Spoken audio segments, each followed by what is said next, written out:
السلام علیکم دوستو اس قصے کا آغاز یہاں سے ہوتا ہے۔ الیکو حکیم ارتک سے کہتا ہے کہ قلعہ جیسر کے گورنر سے خبر آئی ہے، انہوں نے بازار کے ساتھ تمام تجارت روک دی ہے۔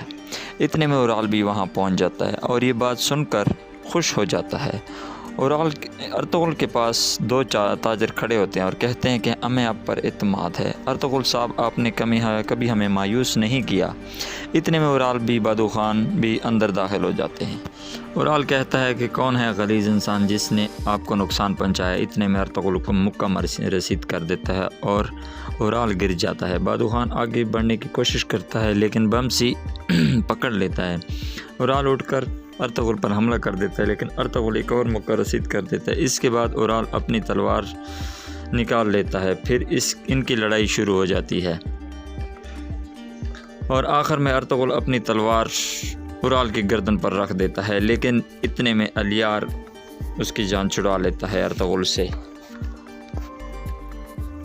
دوسری طرف ارطغرل حکیم ارتک سے کہتا ہے کہ ہانلی بازار پر قبضہ کرنے کے بعد ہماری اور قلعہ جیسر کی تجارت بہت متاثر ہوئی ہے، کیونکہ ان کے کھانے کا سامان اشیاء یہاں سے جایا کرتا تھا۔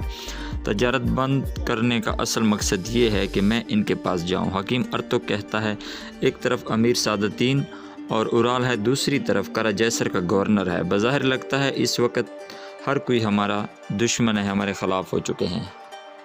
دوسری طرف وسیلو گورنر سے کہتا ہے کہ ارطغرل کو علم ہو گیا ہوگا کہ ہم نے ان سے تجارت بند کر دی، وہ جلد ہی یہاں آئے گا اپنے بازار اور قبیلے کے لیے بھیک مانگنے کے لیے اور ہمارے جال میں پھنس جائے گا۔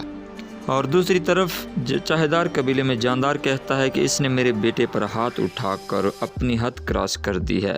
الیار کہتا ہے بھائی آپ بابا سے یہ کیوں نہیں بتاتے کہ کس وجہ سے ارطغرل نے آپ پر ہاتھ اٹھایا ہے؟ جاندار کہتا ہے وجہ کوئی بھی ہو، ارطغرل کون ہوتا ہے میرے بیٹوں پر ہاتھ اٹھانے والا؟ اور پھر اورال اپنے بابا سے کہتا ہے کہ بابا میں اور چولپان خاتون گورنر کے پاس جاتے ہیں اور اسے کہیں گے کہ گورنر صاحب آپ ہمارے ساتھ براہ راست تجارت کرو۔ دوسری طرف کئی قبیلے میں سامسا کا علاج چل رہا تھا، کیونکہ وہ ڈاکوؤں کے ساتھ لڑائی میں شدید زخمی ہو گیا تھا۔